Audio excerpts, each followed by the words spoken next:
Hello friends, welcome back Spanish channel நண்பர்களே. எனக்கு இந்த வீடியோவில் மிக எச்சரிக்கையான ஒரு ஆன்மீக நியூஸை தான் இப்போ இந்த வீடியோவில் பெண்களுக்கு அதிரடியாக பார்க்க போகிறோம்.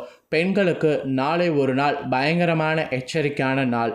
ஏன்னு பார்த்தீங்கன்னு வச்சுக்கோங்களேன், நாளை நாள் அந்த மாதிரி சிறப்பானது வந்திருக்கு. நாளை நாள் தேதி பார்த்தீங்கன்னு வச்சுக்கோங்களேன், ஜனவரியுடைய 29ஆம் தேதி. அதே போல் தமிழ் மாதம் பார்த்தீங்கன்னு வச்சுக்கோங்களேன், குரோதி ஆண்டுடைய 10வது மாதமான தை மாதத்துடைய 16ஆம் நாள். கிழமை நாளை நாள் பார்த்தீங்கன்னு வச்சுக்கோங்களேன், புதன்கிழமை. பொன் கிடைத்தாலும் புதன் கிடைக்காது அப்படிங்கிற பழமொழிக்கேற்ப நாளைய புதன்கிழமை ரொம்பவே எச்சரிக்கையான ஒரு நாளாக வந்திருக்கு. அப்படி என்ன நாளைய புதன்கிழமை எச்சரிக்கையான நாள் அப்படின்னு கேட்குறீங்களா? நாளைய புதன்கிழமை அமாவாசையானது வந்திருக்கு. ஆக்சுவலி அமாவாசை வருவது நல்ல நாள் தானே, இதில் என்ன எச்சரிக்கை அப்படின்னு நீங்கள் கேட்கலாம். அமாவாசை நல்ல நாள் தான், ஆனால் நாளை நாள் வரக்கூடிய அமாவாசை தை மாதத்தில் வரக்கூடிய அமாவாசை. இந்த தை அமாவாசை ரொம்பவே எச்சரிக்கையான ஒரு அமாவாசையாக குறிப்பிடப்படுது. மற்ற அமாவாசையில் கூட சில விதிமுறைகள் நாம் ஃபாலோ பண்ணாமல் இருக்கலாம், ஆனால் தை அமாவாசையில் கண்டிப்பாக சில விதிமுறைகள் ஃபாலோ பண்ணும். அதில் ஒரு விதிமுறை என்னன்னா, வீட்டில் சமைக்கக்கூடிய உணவுக்கு. வீட்டில் நாளை நாள் சமைக்கக்கூடிய உணவுகளில் நிறைய விதிமுறைகளானது சொல்லப்பட்டிருக்கு. இந்த விதிமுறைகளுக்கு உட்பட்டு நாளை ஒரு நாள் சமைக்கணும், சாப்பிட்ணும். சமைக்கிறதும் சாப்பிட்றதும் கூடவாடா சாஸ்திரத்தில் சொல்லப்பட்டிருக்கு அப்படின்னு கேட்டிங்கன்னா, சாஸ்திரத்தில் சொல்லப்பட்டிருக்குங்க. ஆக்சுவலி நம்ம உடல் ஆரோக்கியம் நன்மையாக இருக்கிறதுக்கு ஆதி காலத்தில் முன்னோர்கள் அந்தந்த விதிமுறைக்கேற்ப சமைத்து சாப்பிட்டுட்ருக்காங்க. அதாவது சாப்பிட்டு வாழ்ந்து வந்திருந்திருக்காங்க. அதனால தான் அவங்களுடைய ஆரோக்கியத்துக்கு நல்ல ஒரு பெரிய அளவில் பாதிப்பு இல்லாமல் 100 வருஷம் நல்லா வாழ்ந்திருக்காங்க. இப்போ கூட இருக்கக்கூடிய காலகட்டத்தில் நிறைய பேர் அந்த காலத்தில் வாழ்ந்தவங்க இருக்கிறவங்க கிட்ட கேட்டாவே சாப்பாடு விஷயத்தில் இதெல்லாம் இருந்தது, இப்படியெல்லாம் இருந்தது அப்படின்னு சொல்லுவாங்க.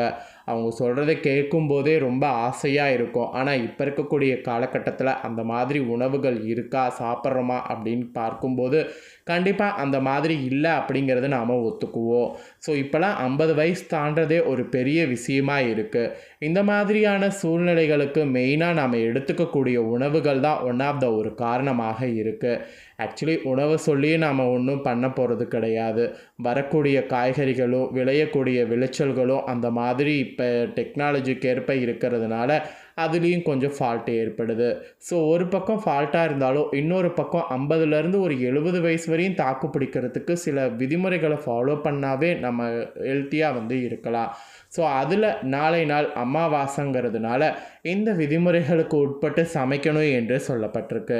ஆக்சுவலி மற்ற அமாவாசையில் கூட நீங்கள் ஸ்கிப் பண்ணிடலாம், ஆனால் தையில் வரக்கூடிய அமாவாசையில் ஸ்கிப்பே பண்ண முடியாது. ஏன்னா தை அமாவாசையில் தான் நம்மளுடைய முன்னோர்கள் அவங்களுடைய லோகத்துக்கு திரும்பி போவாங்க. அப்படி அவங்களுடைய லோகத்துக்கு திரும்பி போகிறதுக்கு முன்னாடி நாம் என்ன பண்ணுறோம், ஏது பண்ணுறோம் அப்படிங்கிறதெல்லாம் பார்த்து நமக்கு ஆசீர்வாதத்தை கொடுத்துட்டு போவாங்க. அதனால் இந்த நாளில் அவங்களுக்கு உகந்த மாதிரி சில விஷயங்கள் செய்யலைன்னு வச்சுக்கோங்களேன், அது நமக்கு மன ரீதியாக ஒரு சாபமாக வந்துடும். அது நம்மளுடைய உணவுகள் விஷயத்தில் நம்ம எடுத்துக்காமல் இருக்கிறதுனால அது நமக்கு உடல் ரீதியாகவும் பாதிப்பு ஏற்படும். அதனால் இப்போ நான் சொல்லக்கூடிய விதிமுறைகளை கரெக்டாக தெரிஞ்சு இதை ஃபாலோ பண்ணுங்கள். ஸோ நாளைய தை அமாவாசையில் இந்த காய்கறிகள் வகைகளை லிஸ்ட்டில் சேர்த்து விடாதீங்க. நாளை நாள் நான் சொல்லக்கூடிய காய்கறிகளை மட்டும் லிஸ்ட்டில் சேர்த்து அதை மட்டும் சமைங்க, வேறு காய்கறிகள் சமைக்காதீங்க. ஆக்சுவலி நாளை நாள் புதன்கிழமைங்கிறதுனால இந்த புதன்கிழமைக்கு ஏற்ப தான் உங்களுக்கு மெனு நான் சொல்லுவேன். ஸோ இந்த மெனு என்ன, அது எப்படிங்கிறத எல்லாமே தெரிஞ்சுக்குங்க. ஸோ தெரிஞ்சு அதை ஃபாலோ பண்ணுங்கள். தை அமாவாசையில் முன்னோர்களுக்கு தர்ப்பண நாளினால் கொடுக்கும்போது கண்டிப்பாக செய்ய வேண்டியவைகள் குறித்து இந்த விஷயமானது குருக்களே விளக்கமாக கூறியிருக்கிறாங்க. கோயில் குருக்கள் விளக்கமாக கூறினதை தான் உங்களுக்கு இந்த வீடியோவில் சொல்ல போகிறேன். ஸோ கோயில் குருக்கள் கூறினதை தெளிவாக இந்த வீடியோவில் தெரிஞ்சுக்குங்க. ஆக்சுவலி முன்னோர் வழிபாட்டுக்குரிய நாளாக சொல்லப்படக்கூடிய அமாவாசை நாளில் விரதம் இருந்து அவர்களை வழிபட்டால் பித்ருதோஷம், செயல்களில் ஏற்படக்கூடிய தடை தாமதங்கள்லாம் நீங்கி வாழ்வில் அமைதி பார்த்திங்கன்னு வச்சுக்கோங்களேன் ஏற்படும். அதுவும் வாழ்வில் பார்த்தீங்கன்னு வச்சுக்கோங்களேன், பயங்கரமாக நமக்கு நல்லது வந்து நடக்கும். அதாவது நம்ம வாழ்க்கையில் பார்த்தீங்கன்னு வச்சுக்கோங்களேன், நாம் எதிர்பார்க்காத அளவுக்கு நிறைய நல்லது நடக்கும். அது மட்டும் இல்லாமல் முன்னோர்களை வழிபட நிறைய அமாவாசை இருந்தாலும் தை அமாவாசை சிறப்பானது. ஒவ்வொரு மாதத்தில் வரக்கூடிய அமாவாசை சிறப்பு வாய்ந்தது என்றாலும் வருடத்தில் 3 அமாவாசைகள் மிக முக்கியமானதாக சொல்லப்படும். அதில் ஆடி அமாவாசை, புரட்டாசி அமாவாசை, தை அமாவாசை. இந்த 3 அமாவாசையில் கண்டிப்பாக தர்ப்பணம் கொடுத்து முன்னோர்களை வந்து வழிபாடு செய்ய வேண்டும். இது சாஸ்திரத்திலே சொல்லப்பட்டிருக்கு. மெயினாக நாளை நாள் தை அமாவாசை. இந்த அமாவாசை தினத்தன்று கண்டிப்பாக சேர்க்க வேண்டிய காய்கறிகள் வாழை இலையில் இது சொல்லப்பட்டிருக்கு. அது என்னென்னா வாழைக்காய், கீரை வகைகள், பூசணிக்காய், இதெல்லாம் கண்டிப்பாக சேர்க்க வேண்டிய காய்கறிகள் என்று சொல்லப்பட்டிருக்கு. இதில் வாழைக்காய் கண்டிப்பாக வந்து வாழை இலையில் இடம்பெறணும்.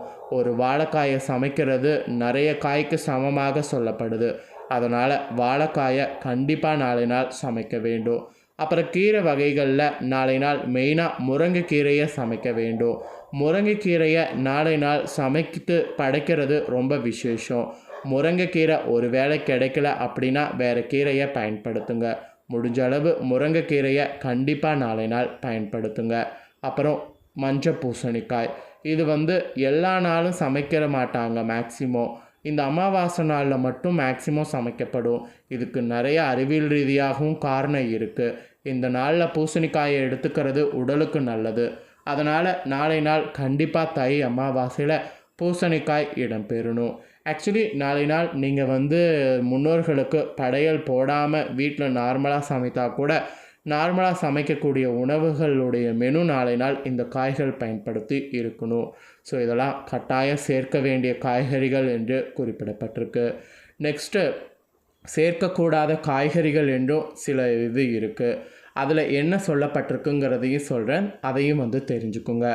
சேர்க்கக்கூடாத காய்கறிகள்னு பார்க்கும்போது என்ன சொல்லப்பட்டிருக்குன்னா வெங்காயம், பூண்டு, இது ரெண்டுமே நிச்சயமாக அமாவாசை சமையலில் சேர்க்கக்கூடாது. ஆக்சுவலி வெங்காயம் இதெல்லாம் பார்த்தீங்கன்னு வச்சுக்கோங்களேன், இல்லாமல் ஒரு சமையலா அப்படின்னு நீங்கள் கேட்பீங்க. வெங்காயம் இல்லாத சமையல் நாளை நாள் இருக்க வேண்டும். வெங்காயம், பூண்டு, இது ரெண்டுமே வந்து நாளை நாள் இருக்காத மாதிரி நீங்கள் உணவுகள் வந்து பார்த்து ரெடி பண்ணுங்க. அப்படி ரெடி பண்ண உணவுகளை தான் நாளை நாள் சாப்பிட்ணும், படையல்லையும் வைக்கணும். படையல் போடாமல் இருந்தாலும் உணவு சமைக்கிறதுல நாளை நாள் பூண்டு, வெங்காயம் 2 சேர்க்காதீங்க. சேர்க்காமல் இருக்கிறது தான் உங்களுக்கு நல்லது. அதே போல் தர்ப்பணம்லாம் முடித்து திதி கொடுப்பீங்கள்ல, அப்போ அகத்திக்கீரையை கண்டிப்பாக பசுமாட்டிற்கு கொடுக்க வேண்டும். இது கொடுக்கறது 30 முக்கோடி தேவர்களும் வாசம் செய்யக்கூடிய கோமாதாவிற்கு கொடுக்குற மாதிரி சமமாகும். இதனால் முன்னோர்களுடைய ஆசீர்வாதம் கிடைக்கும். அதோடு முன்னோர்களுக்கு மோட்சமும் கிடைக்கும். ஸோ கண்டிப்பாக நாளை நாள் இதை பண்ணாமல் இருக்காதீங்க. நாளைய முன்னோர்களுக்கு வரக்கூடிய இந்த தை அமாவாசை என்று தர்ப்பணம் கொடுத்து முன்னோர்களுடைய தோஷத்தை போக்கி வாழ்வில் வளம் பெற நான் கண்டிப்பாக இறைவனிடம் வேண்டி பிரார்த்தனை கொள்கிறேன். ஸோ இந்த இதை வந்து கண்டிப்பாக விதிமுறைகளெல்லாம் நாளை நாள் ஃபாலோ பண்ணுங்கள். அதாவது சமைக்கக்கூடிய இதில் நாளை நாள் நான் சொன்ன விதிமுறைகளை கண்டிப்பாக ஃபாலோ பண்ணி பயன்பெறுங்க. இப்போ இந்த தாள்களை நீங்கள் பார்த்தது போல் உங்கள் ஃப்ரெண்ட்ஸ் ஃபேமிலியில் இருக்கிறவங்களும் பார்த்து அவங்களும் பலனடையணும் அப்படின்னு நினச்சிங்கன்னா வீடியோ லைக் பண்ணி ஷேர் பண்ணுங்கள். உங்கள் ஃப்ரெண்ட்ஸ் ஃபேமிலியில் இருக்கிறவங்களும் வீடியோ பார்க்கட்டும். உங்கள் ஃப்ரெண்ட்ஸ் ஃபேமிலியில் இருக்கிறவங்களும் நாளைய அமாவாசையில் என்ன சமைக்கணும், என்ன சமைக்கக்கூடாது அப்படிங்கிற விதிமுறைகளை எல்லாமே இந்த வீடியோவில் தெரிஞ்சு இதற்கேற்ப நடந்து கண்டிப்பாக பயனடையட்டும். ஸோ வீடியோ லைக் பண்ணி ஷேர் பண்ணுங்கள். உங்கள் ஃப்ரெண்ட்ஸ் ஃபேமிலியில் இருக்கிறவங்களும் பார்த்து பலனடையட்டும். அதே போல் இன்னும் நிறைய தை அமாவாசையில் பண்ணக்கூடாத விஷயங்கள்லாம் வந்து இருக்குது. அதை நான் அடுத்த ஒரு வீடியோவில் கிளியராக உங்களுக்கு ஷேர் பண்ணுறேன். அது என்ன தெரிஞ்சுக்க ஸ்டே டியூனாக வெயிட் பண்ணுங்கள். கண்டிப்பாக நம்ம சேனலை சப்ஸ்கிரைப் பண்ணாமல் இருக்கிறவங்க சப்ஸ்கிரைப் பண்ணி பெல் பண்ண ப்ரெஸ் பண்ணிடுங்க. நான் போடுற மற்ற வீடியோலாம் உடனுக்குடனே நீங்கள் தெரிந்து கொள்ளலாம். அதுவும் அப்டேட்டடாக நிறைய தாள்கள் வந்து ஷேர் பண்ணுவேன். எல்லா தாள்களையுமே வந்து நீங்கள் உடனுக்குடனே தெரிந்து கொள்ளலாம். அதனால் சப்ஸ்கிரைப் பண்ணாமல் இருக்கிறவங்க ஃபஸ்ட்டு வேலையாக சப்ஸ்கிரைப் பண்ணி பெல் பண்ண ப்ரெஸ் பண்ணுங்கள். அதுவும் ஆல் அப்படிங்கிற ஆப்ஷனில் இருக்கக்கூடிய பெல் பண்ண ப்ரெஸ் பண்ணுங்கள். அப்போ தான் நான் போடுற வீடியோ எல்லாமே வந்து நீங்கள் உடனுக்குடனே தெரிந்து கொள்ள முடியும். ஸோ மறக்காமல் சப்ஸ்கிரைப் பண்ணி பெல் பண்ண ப்ரெஸ் பண்ணுங்கள். நெக்ஸ்ட்டு இதே போல் சுவாரஸ்யமாக வேறொரு புதிய அப்டேட்டான தாள்களோடு மீண்டும் இன்னொரு புதிய வீடியோவில் வந்து உங்களை சந்திக்கிறேன். நன்றி, வணக்கம்.